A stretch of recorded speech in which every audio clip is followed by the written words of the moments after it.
Okay, कुछ questions करेंगे NCERT का, ठीक है। ज्यादा हार्ड नहीं है, जो हम पढ़े हैं उसके ऊपर रहेगा सारा। Calculate the number of electrons which will together wave 1 ग्राम। इसका टोटल वेट 1 ग्राम होगा, है ना। तो 1 ग्राम मतलब वेट के हिसाब से, मतलब तुम्हें वेट याद है, इलेक्ट्रॉन का मास कितना होता है? नहीं। तो ये याद रखना पड़ेगा जिंदगी भर, है ना। सबसे पहले वहीं से शुरू करेंगे हम लोग। Mass of electron equal to, ठीक है, 9.1 इंटू 10 का पावर माइनस माइनस 31 11 केजी, ठीक है। और ये ग्राम में कितना हो जाएगा?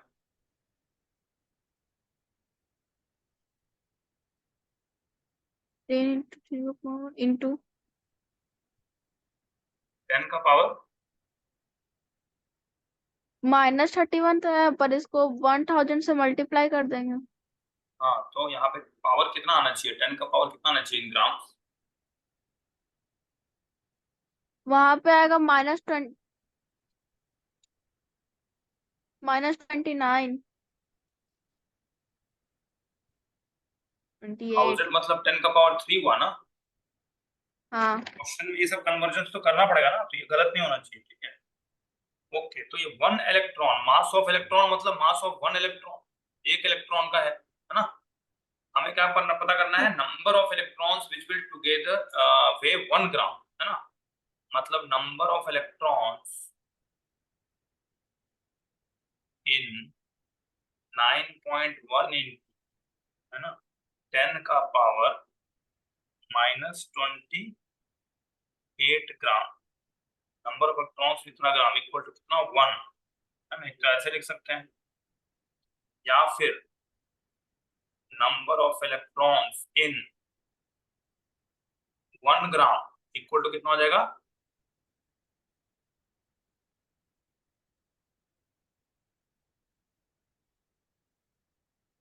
ये डिवाइड हो जाएगा ना, इस साइड आएगा तो 9.1 वाला। इंटू 9.1 इंटू 10 का पावर -28। -28 ग्राम में एक इलेक्ट्रॉन है, तो एक ग्राम में कितना होगा? तो 1 डिवाइडेड बाई अभी था, है ना। हाँ।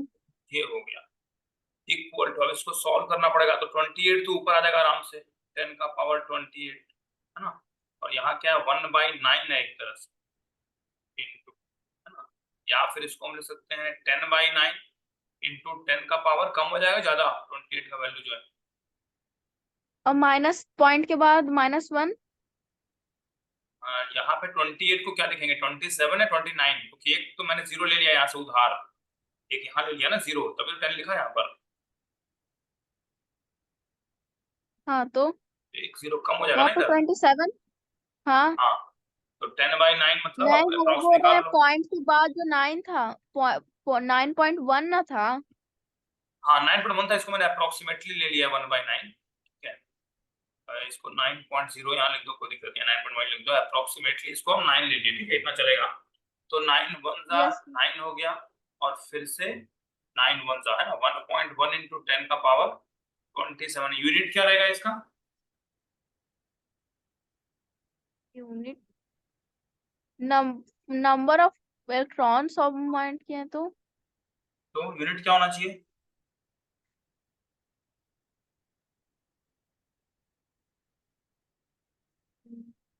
पता नहीं। यूनिट होना ही नहीं चाहिए ना, नंबर है ना ये तो, है ना। कितने हाँ। आम तुमने खरीदे, मान लो 50 रुपए में, तो कितने, तो वो तो उतना ही लिखेंगे ना, उसका कोई यूनिट तो होता नहीं, ठीक है। इसका स्क्रीनशॉट ले लो। ये सब एनसीईआरटी का है, ठीक है, इसको ध्यान रखना, ये सब एग्जाम्स पॉइंट ऑफ व्यू से बहुत इंपॉर्टेंट है। Yes sir. ले लिया। हाँ। ओके, इसी का सेकंड पार्ट है,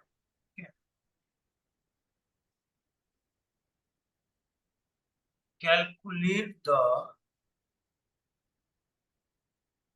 mass and charge, mass and charge of 1 मोल। 1 मोल तो सुना ही है। यस। मोल का याद है, 1 मोल का मतलब कितना होता है? 6.022 इंटू हाँ, 10 का पावर -23। गुड, याद है। तो अब हम क्या लिखेंगे, mass of one mole of electron, है ना, इक्वल टू कितना आएगा, तो वन मोल में कितना होता है जो तुमने बताया है ना, इंटू 10 का पावर इंटू 10 23। है। इसको इंटू करना पड़ेगा किससे, यस सर। इलेक्ट्रॉन के मास से, तभी आएगा ना। और ये हम मान लो 23 ले रहे हैं, तो ये हो जाएगा हमारा ग्राम में। पहले मास ऑफ, एक मिनट, 0.22 -31 था ना, हाँ, ये -31 अगर लेंगे तो केजी में होगा, -28 लेंगे तो ग्राम में आ जाएगा, है ना, ग्राम में आंसर लाएंगे। ठीक है, तो वन मोल जब भी पूछे, एक इलेक्ट्रॉन अगर पूछे तो हमारे पता ही है 6.022 इंटू, ये तो सॉरी मैंने 6.022 लिख दिया यहाँ पर भी ना, ये 9.1 होगा ना, मास ऑफ वन, एक इलेक्ट्रॉन का मास 9.1 इंटू 10⁻28 ग्राम है। यहाँ पे जी भी लिख देते हैं ताकि यहाँ पे आंसर पता रहे, ग्राम में आएगा। और वन मोल का मतलब होता है नंबर ऑफ, कितने पार्टिकल्स में आ गए, नंबर ऑफ पार्टिकल्स या कितने इलेक्ट्रॉन्स है टोटल, तो 6.0 इंटू 10⁻23 इलेक्ट्रॉन्स है ना। और हर एक का इलेक्ट्रॉन का मास हमें पता है, तो दोनों टोटल मास निकालने के दोनों को मल्टीप्लाई कर देंगे बस, है ना, यस सर। इक्वल टू, अब मान लो 9 पॉइंट, इसमें ना अप्रोक्सीमेटली 6 इंटू 9.1 ऐसे भी लिख सकती हो, ठीक है, इससे कोई दिक्कत नहीं है। 23 और -28 मतलब कितना आ जाएगा ऊपर हमारा, माइनस में आएगा -5 मेरे ख्याल से, -5 हाँ। है ना, इक्वल टू कर लो मल्टीप्लाई 6 या 54, 54.6 इंटू 10 का -5। क्या ये स्टैंडर्ड फॉर्म में है, या स्टैंडर्ड फॉर्म में लिखना है तो कैसे लिखेंगे पता है यस सर। क्या, 5.46 5.46 है इंटू 10 का पावर -6 ना, यहाँ -3 था। यहाँ डिवाइड किया तो यहाँ मल्टीप्लाई करना पड़ेगा, नहीं सॉरी कम हो जाएगा, मल्टीप्लाई करेंगे तो कम हो जाएगा ना, -4 ग्राम, है ना। और यहाँ लगा दो ऐसे अप्रोक्सीमेटली, ठीक है, एग्जैक्ट निकालना होगा तो बाद में निकाल सकते हो, ठीक है, ओके। तो ये हो गया, और क्या पूछा है, और भी एक क्वेश्चन है, ये तो हो गया मास, और चार्ज भी पूछा ना, charge of one mole of electron, तो चार्ज कैसे निकालेंगे,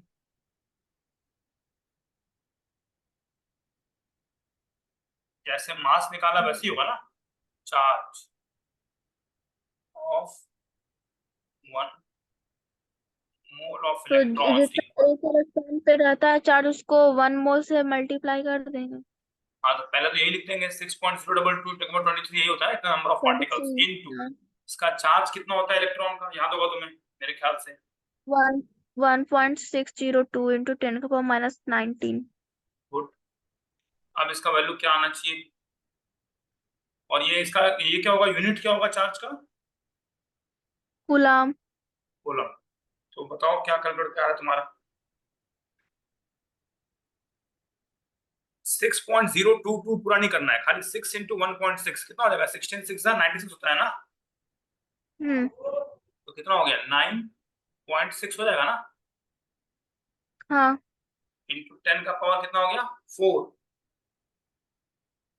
यस सर। कूलम, है ना, इसमें तो कोई डाउट नहीं होना चाहिए। इसका स्क्रीनशॉट ले लो, फिर नेक्स्ट पेज में चलते हैं। हाँ। एक बार ना मुझे स्क्रीनशॉट फिर ना क्लास के बाद व्हाट्सएप कर दिया करो, मुझे भी रिवीजन हो जाएगा मैंने क्या क्या पढ़ाया है, ठीक है, मुझे थोड़ा याद आ जाएगा, ठीक है, इसको यस मैं सर। क्लियर कर दे रहा हूँ।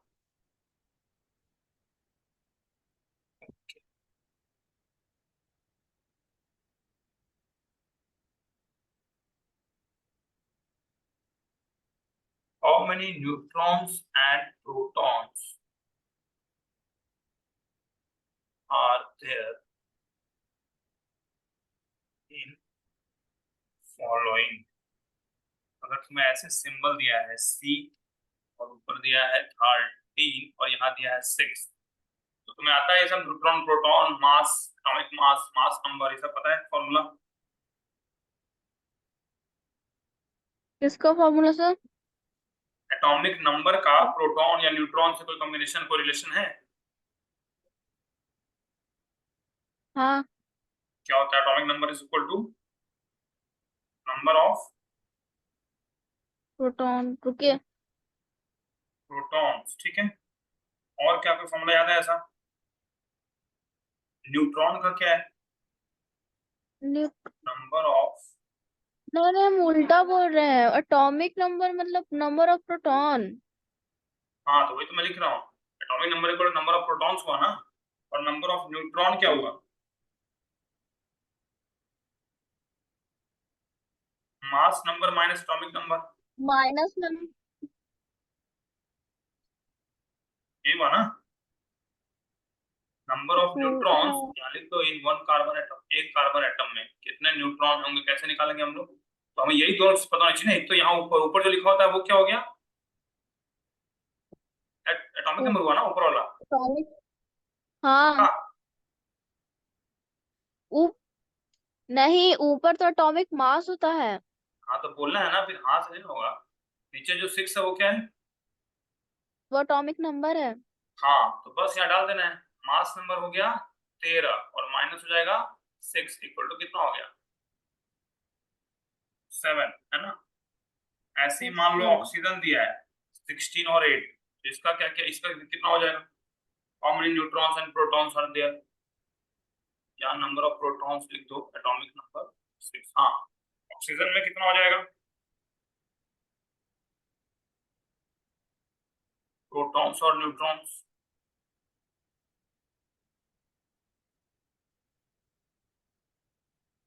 तो एटॉमिक नंबर तो 8 ही रहेगा, और एटॉमिक अभी मास 8 होगा।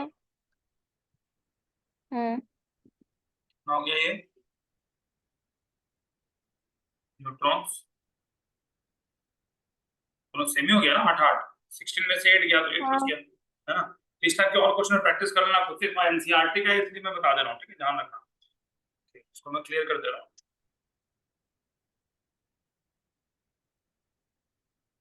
फिर एक है सिंबल लिखना है, symbol of atom with atomic number. Atomic number को किससे डिनोट करते हैं पता है, किस अल्फाबेट से, कभी जेड से भी करते हैं, ठीक है। And atomic mass,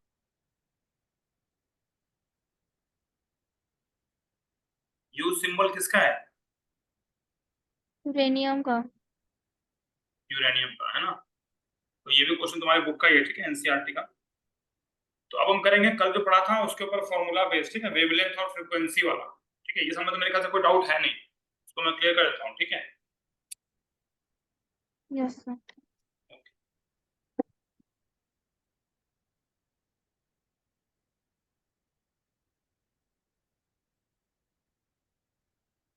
yellow light emitted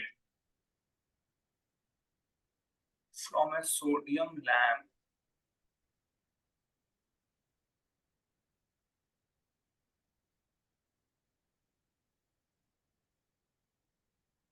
has lambda equal to 580 nm। इसका मतलब क्या हुआ, लैम्डा मतलब वेवलेंथ आई वेवलेंथ, थिंक। 580 nm, nm मतलब नैनोमीटर, 10 का पावर नैनो। -9। हाँ गुड, कैलकुलेट द फ्रीक्वेंसी, ठीक है, जिसको हम लोग ऐसे भी डिनोट करते हैं, एंड वेव नंबर जो हमने पढ़ा था लास्ट क्लास में, है ना, ऑफ द येलो लाइट। तो येलो रेड कुछ भी हो उससे हमें कोई फर्क नहीं पड़ता, हमें जो डाटा दिया है वो इम्पोर्टेंट है ना। सॉल्यूशन हाँ। डाटा दिया है, वो दिया है lambda is equal to 580 nanometre, which can also be written as 580 into 10 to the power minus 9 metre. Fine. अब हमें फ्रीक्वेंसी निकालना है, ठीक है। फ्रीक्वेंसी इक्वल टू क्या फॉर्मूला लगा सकते हैं हम लोग,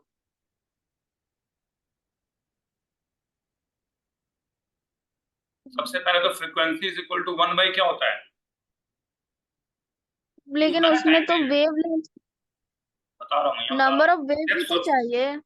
हाँ तो वो बाद में आएगा ना, पहले सिंपल वाला तो बताओ, फ्रीक्वेंसी टी का उल्टा होता है ना। हाँ। और हमेशा तुमको याद रखना जो बताया था, distance is equal to speed into time. Distance यहाँ पे क्या लिखते हैं, लैम्डा, स्पीड क्या लिखते हैं, v, और यहाँ पर t तो हो ही गया। t इज इक्वल टू क्या हो जाएगा, lambda by v, where v is the velocity, है ना। और v को हम लोग क्या लिख सकते हैं, velocity of light, that is c। ठीक है, तो यहाँ क्या हो जाएगा, 1/t, मतलब ये तो t का वैल्यू है, 1/t क्या हो जाएगा, c बाई लैम्डा। c तुम्हें पता होना हाँ, चाहिए, मैंने बताया था c का क्या होता है, स्पीड ऑफ लाइट 3 × 10⁸ 3 × 10⁸ है ना, क्या किलोमीटर पर सेकंड। मीटर, नहीं मीटर पर सेकंड। हाँ तो ये बताना है ना, तो अब तुम्हें आ गया सब हाँ, कुछ, तो इसमें ऐसा कुछ नहीं जो नहीं पता है हमें, है ना, कितना आराम से निकाल सकते हैं। तो फॉर्मूला रटना नहीं है, अगर फ्रीक्वेंसी पूछता है तो हमें 1/t तो पता ही है, और t तो हम distance is equal to speed to time कब से पढ़ रहे हैं, 6th क्लास से, है ना। तो बस उसी समय सब डिराइव हाँ, हो जाएगा, उसमें ज्यादा कुछ सोचना ही नहीं है। ठीक है, हम लोग ऐसे ही रटते नहीं थे, ऐसे लॉजिक लगा के वहीं पे अपना फॉर्मूला लिख देते हैं। ठीक है, तो c बाई लैम्डा, अब तुम ट्राई कर सकती हो।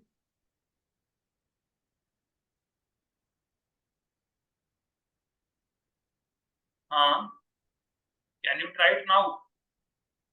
यस। तो बताओ मुझे, मैं लिख रहा हूँ तुम्हारे लिए, c में क्या लिखेंगे, c की जगह। 3 × 10⁸ मीटर पर सेकंड, चाहे फिर हाँ ये 300 भी तो लिख सकते हैं, 300 × 10⁶। हाँ, वैसे भी लिख सकते हो, ऐसे भी कोई फर्क नहीं पड़ता है। पहले जो सिंपल है नहीं, वो लिख वैसे दो, फिर कैंसल कंफ्यूजन हो करने जाएगा। में।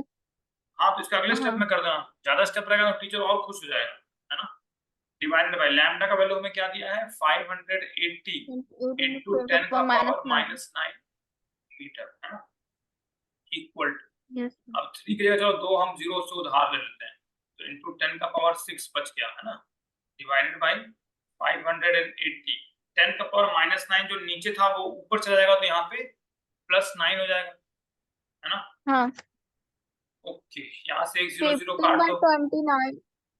हाँ, है ना, 2 15 जा और 2 29 जा इक्वल टू, इसको 150 भी ले सकते हैं, और यहाँ इंटू 10 का पावर यहाँ पे कम कर देंगे, यहाँ 14 कर दो, है ना। हाँ, 150/29 कितना आएगा अप्रोक्स, 29 5 जा 5 9 जा 45, 4 carry over, 5 to the 10 14, 5 and here comes 0, here comes point 29, 1 जा हो जाएगा 29, तो लगेगा 1 and 2, यहाँ पे 0, अब कितना बार लगेगा, 7 7 था लगा सकते हो, है ना, 7 था, तो 5.17 के आसपास आ रहा है ना, इक्वल टू 5.17 इंटू 10 का पावर 14, क्या यूनिट क्या होगा इसका, 40। फ्रिक्वेंसी है तो हर्ट्ज में लिख सकते हैं, हर्ट्ज, या नहीं तो फिर फिर हर्ट्ज में क्या, सेकंड में। या फिर साइकिल्स पर सेकंड, है ना, हाँ, hertz is as good as cycles per second. ठीक है, इसका एक स्क्रीनशॉट ले लो। ओके, ये आ गया हर्ट्ज। ओके, या फिर कुछ लोग इसको ऐसे लिखते हैं, पर सेकंड भी लिखते हैं, है ना, जैसे 1/t है, मतलब 1/सेकंड है, तो it can be written as per second, ऐसे भी लिख सकते हैं। ठीक है, यस। तो इसका स्क्रीनशॉट ले लो, मैं इसको क्लियर करो, फिर नेक्स्ट पार्ट अभी इसमें करना है ना, वेव नंबर निकालना है। हाँ, तो वेव नंबर के लिए क्या करेंगे, इसको मैं क्लियर कर दूं। यस। वेव नंबर के लिए क्या फॉर्मूला बताया था, 1/λ। 1/λ, हाँ, इक्वल टू 1 कितना दिया था लैम्डा, लैम्डा तो वो था 580। 580 नैनोमीटर ना। हाँ, हाँ, मतलब वही हाँ, 9 तो यहाँ पर यूनिट क्या हो जाएगा, जैसे वहां पर सेकंड था और यहाँ नीचे मीटर में है, तो ये क्या हो जाएगा, पर मीटर इसका यूनिट, पर मीटर। है ना।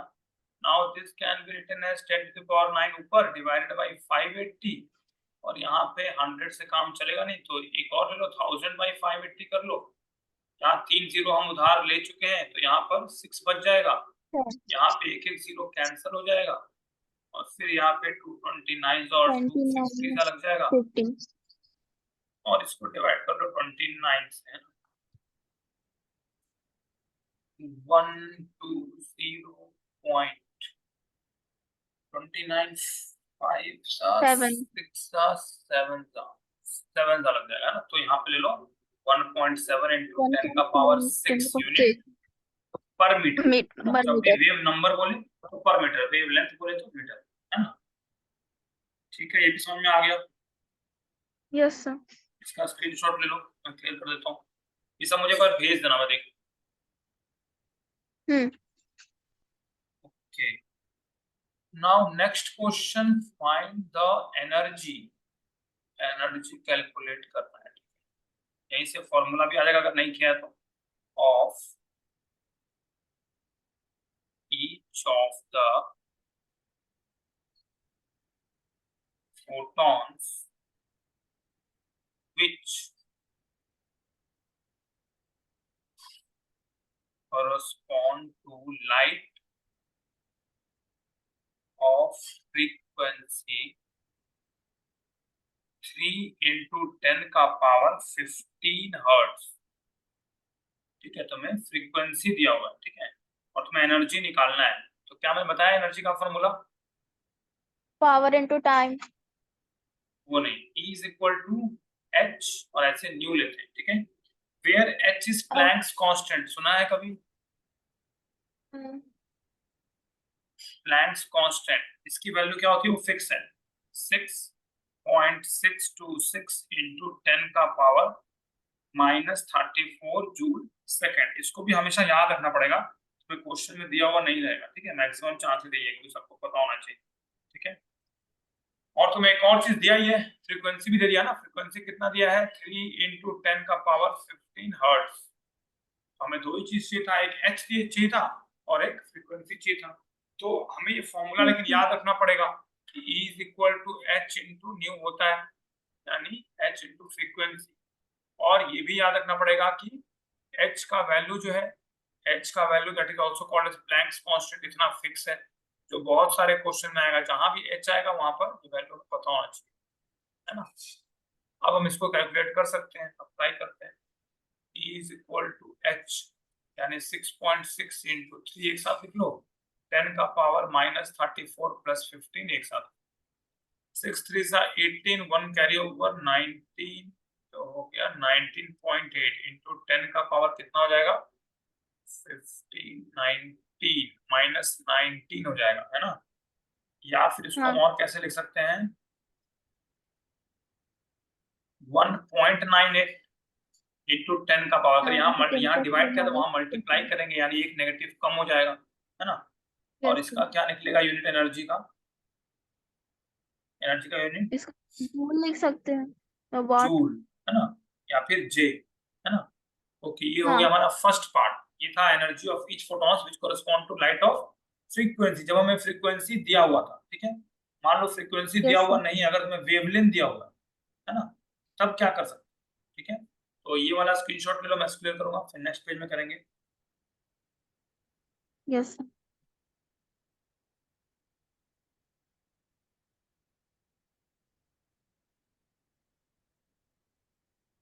E इज इक्वल टू, हमने पढ़ा एच न्यू, है ना। न्यू का मतलब क्या है? Frequency. Frequency equal to 1/t, यानी टाइम पीरियड। टाइम हो गया ना। और हाँ। टाइम को हम लिख सकते हैं क्या? डिस्टेंस बाय स्पीड, या फिर हो जाएगा स्पीड बाय डिस्टेंस, या फिर हो जाएगा c बाय लैम्डा। यानी कि this can also be written as h into c by lambda. इसको डाउट नहीं है। Yes sir. और अब तुम्हें नेक्स्ट क्वेश्चन में दिया हुआ है वेवलेंथ, सेकंड पार्ट जो है ना, उसमें तुम्हें एनर्जी निकालना है, where wavelength is given as 0.50 angstrom. Angstrom का पता है मतलब? इतना कम वेवलेंथ। हाँ, वेवलेंथ तो कम ही होता है। वेवलेंथ जो हमें दिखाई नहीं दे रहा है उस टाइप में है ना वेवलेंथ। कभी भी तुम्हारा 10 यस मीटर सर। या 10 सेंटीमीटर या 1 सेंटीमीटर वेवलेंथ नहीं आएगा, है ना, इतने कम ही आएंगे।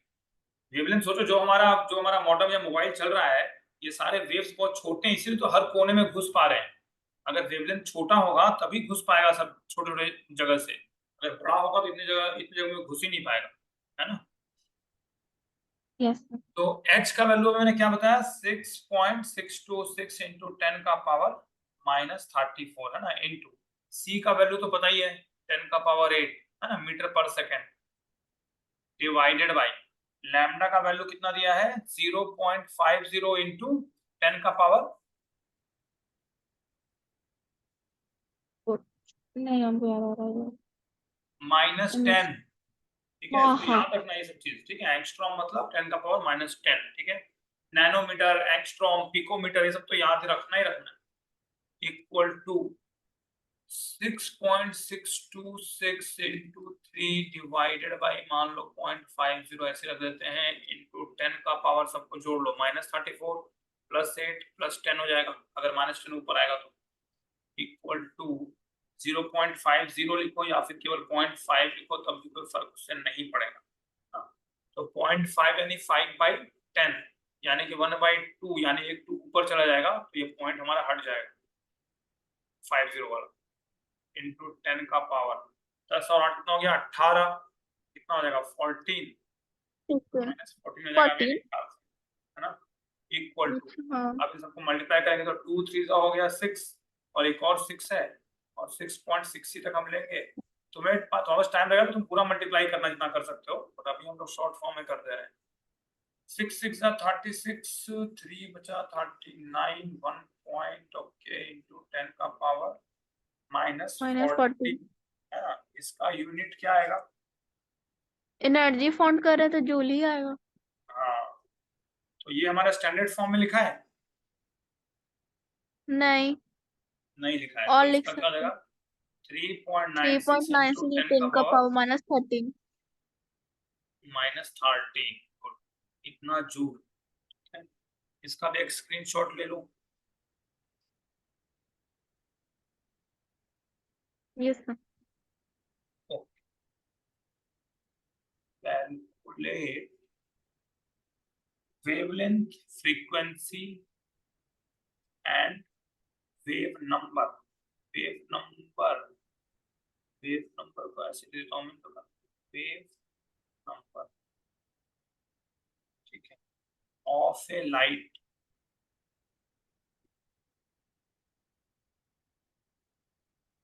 whose period is 2.0 इंटू 10 का पावर -10 सेकेंड। ठीक है, पीरियड दिया मतलब इसमें टी दिया हुआ है ना। हाँ मतलब टी ऐसे लिखो चाहे बड़ा टी लिखो, उससे कोई फर्क नहीं पड़ेगा, इंटू 10 का पावर -10 सेकेंड। ठीक है, अब बताओ वेवलेंथ कैसे निकालेंगे? ये नहीं समझ में आ रहा है हमको। क्यों, इसमें करना क्या है, तो वैसा ही है। वेवलेंथ का मतलब क्या हुआ, डिस्टेंस।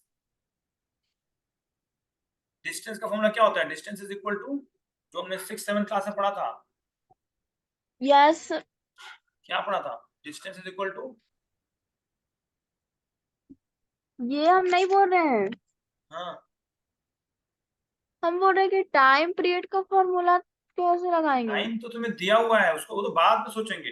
पहले हमें देखो, पहला क्या दिया है, कैलकुलेट लैम्डा यानी वेवलेंथ, तो पहले उसका फॉर्मूला लगाएंगे ना, लैम्डा हाँ इक्वल टू क्या, तो distance is equal to speed into time पढ़ा है ना। Speed into time. हाँ हाँ मैंने बोला ना, डिस्टेंस को हमेशा यहाँ वेवलेंथ मानना है, स्पीड को सी मानना है और टी को टी ही मानना है, और टी हमको दिया हुआ है, सी हमको ऑलरेडी पता है, तो लैम्डा निकालने में कोई दिक्कत नहीं होना चाहिए। ये तुमको समझ में क्यों नहीं आ रहा, मुझे समझ में नहीं आ रहा।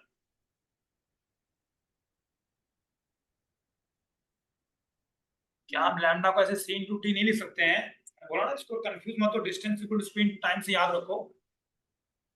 Yes sir. तो ये सब याद रखना पड़ेगा, लैम्डा को डिस्टेंस मानेंगे तभी ना, स्पीड को सी लेना है, मतलब स्पीड ऑफ लाइट, टी हमें दिया ही हुआ है, कुछ करना ही नहीं है। इक्वल टू सी मतलब 3 इंटू 10 का पावर 8 और टाइम तुमको कितना दिया हुआ है 2 इंटू 10 का पावर -10। ठीक है, और ये आंसर में क्या आएगा, मीटर, क्योंकि 3 इंटू 10 का पावर 8 मीटर पर सेकंड लिया ना हमने। इक्वल टू 3 2 सा कितना हो गया 6, तो पहले यहाँ लिख दो 6, 10 का पावर क्या हो जाएगा -10 +8 यानी कि -2 मीटर। इसमें क्यों, इसमें क्या डाउट है? नहीं कुछ नहीं। तो फिर ठीक है, ये हमारा वेवलेंथ आ गया। और क्या बोला है अगला, फ्रीक्वेंसी। तो मैंने बताया था फ्रीक्वेंसी को जब भी लिखना है तो 1/t पहले लिख देना है। फिर टी इक्वल टू पता ही है क्या होता है, Yes, sir. लैम्डा बाई सी, तो सी बाई लैम्डा हो जाएगा ये, तो सी बाई लैम्डा भी निकाल ही सकती हो, Hmm. सी हमें Yes, sir. ऑलरेडी पता है और लैम्डा भी हमारा Then निकल 8 ही गया है ना। minus 2. इक्वल टू 3/6 है तो 1/2 या फिर 0.5 इंटू 10 का पावर, नीचे कितना था, 10 का पावर 10. -2 था, ऊपर चला गया तो 10 हो गया है ना, 10. 0.5, या फिर यहाँ 0 पॉइंट लेता हूँ कंफ्यूजन होगा, ठीक है। या फिर लिख सकते हैं 5 इंटू 10 का पावर 9. 9, है ना।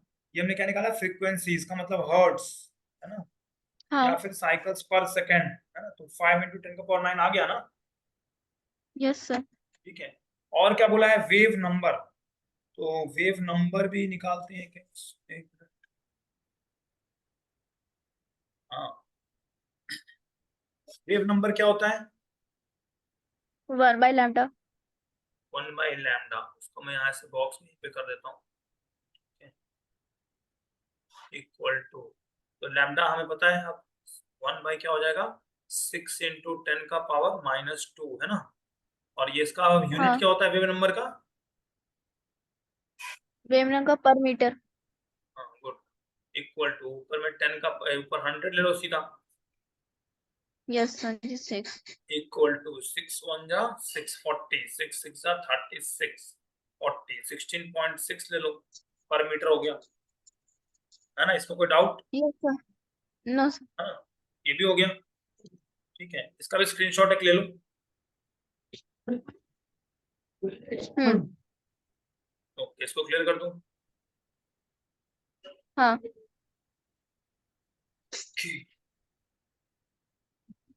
चलो अगला क्वेश्चन थोड़ा बड़ा हो जाएगा, तो वो हम नेक्स्ट में करेंगे। अच्छा बताओ, एनर्जी इक्वल टू, मैंने क्या बताया अभी, एनर्जी का formula E is equal to HV. H V नहीं, एक तरह से एच न्यू बोलना है, वी तो हो जाएगा वेलोसिटी, हाँ हाँ. ठीक है, इक्वल टू, और प्लैंक्स कांस्टेंट एच का वैल्यू क्या बताया, Planck 6.6 2 into 6. 6.626 हाँ, 6.6 into 10 का पावर 34 जूल. माइनस 10 का 34. पावर 34 था कि माइनस -34, 34 ही था. हाँ, ठीक है, बिना जूल. देखे हाँ. कॉपी में ट्राई करना, मास ऑफ इलेक्ट्रॉन कितना बताया, मास ऑफ इलेक्ट्रॉन था ये 9.1 into 10 का पावर माइनस 331. ग्राम ना, नहीं, केजी में. ओ, ठीक है, और इसका charge of an electron, charge of electron फिर भूल 1.620 है. 1.602 into 10 का पावर माइनस 19. ग्राम ना, ग्राम नहीं, गुलाम. क्या रहेगा, ग्राम नहीं होगा, गुलाम होगा. कूलम होगा, ओके। और लैम्डा इज इक्वल टू, हम क्या लिख सकते हैं formula, lambda is equal to.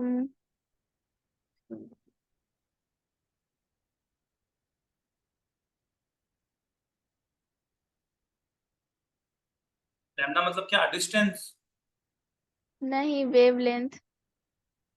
Wavelength तो है ही, लेकिन मैंने फॉर्मूला के लिए क्या बताया था, याद रखना कि एक तरह का डिस्टेंस ही है, कि जो वेव कवर करता है ना ऐसे, तो हम लेते हैं ना यहाँ से सी यहाँ, इसका बाई मतलब क्या वी. है, डिस्टेंस कवर्ड, है ना, एक तरह सी से बाई डिस्टेंस ही है, वी. तो डिस्टेंस इक्वल टू क्या होता है, स्पीड इनटू टाइम, इतना तो याद है ना, यस सर. तो स्पीड यानी सी, स्पीड ऑफ लाइट, क्योंकि उसका स्पीड हमेशा हम्म. स्पीड ऑफ लाइट के इक्वल होता है, into speed into time, time मतलब टी, है ना, यस सर. ओके। और हम लोग जो फ्रीक्वेंसी लिखते हैं इसको हम क्या लिख सकते हैं, तो फ्रीक्वेंसी मतलब 1/t, यानी कि हम्म. लैम्डा बाई सी, ऊपर से देखो टी मत, फ्रीक्वेंसी हो गया 1/t ना, 1/t equal to C by lambda, C by lambda by C नहीं, hmm. C by lambda, 1/t इस तरफ चला गया लेफ्ट साइड, लैम्डा उस तरफ चला गया, है ना, तो इन सब में कंफ्यूजन नहीं होना है, बस हमें याद रखना है कि एक भी याद है तो सारा याद हो जाएगा, distance equal to speed into time, है है ना। अगर फ्रीक्वेंसी पूछेगा तो इसको हम लिख देंगे, पहले तो एफ का मतलब होता है 1/t और ऊपर से मिल गया 1/t मतलब c/λ, ठीक है। यस और सर। v अगर लिखा है तो इसका मतलब हो गया वेलोसिटी या फिर स्पीड, ठीक है। और ऐसे लिखा है तो ये है फ्रीक्वेंसी, ठीक है। ये हो गया मीटर पर सेकंड वाला और ये हो गया हर्ट्स वाला, है ना। Yes sir. ओके, इसको मैं क्लियर कर रहा हूँ। इसका एक ले लो स्क्रीनशॉट। पिकोमीटर मतलब कितना मीटर, पिकोमीटर? -12। हाँ, अगर पीएम लिखा है तो 10⁻⁻12 मीटर, ओके। नैनोमीटर कितना हो गया? -9, 10⁻⁻9। -9 मीटर, ओके। एंगस्ट्रॉम मतलब कितना हो गया? 10⁻−10। -10 मीटर, ओके।